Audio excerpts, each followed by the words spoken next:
You obviously work in Britain, so you've been following the debate that's been going on there about how the First World War should be commemorated. I mean, it has become quite controversial. Yes, that's true. There was an article published by Michael Gove at the start of the year, which kicked off a soul searching, I would say, in Britain. And this is because the First World War is quite a difficult issue in British culture. They lose more troops in the First World War than they lose in the Second. It's seen as a war that they didn't need to enter then. Remember, they enter effectively around this narrative of protecting Belgium and protecting Britain's strategic international position as a global empire.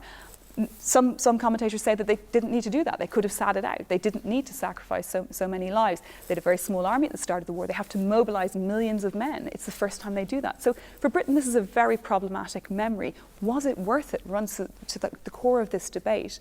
And I think that in many ways they've mythologized the First World War as the lost generation, as a moment when everything went wrong historically for Britain, the start of the decline of empire, etc.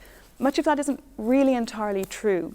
And actually Britain didn't have so many options in 1914. They were all bad choices. It had choices, but they were all bad choices. So I think if we look at the British debate, there's always going to be controversy because there was controversy at the time of the war itself. And it's a problematic memory for Britain, and they're still struggling to come to terms with it, I would say.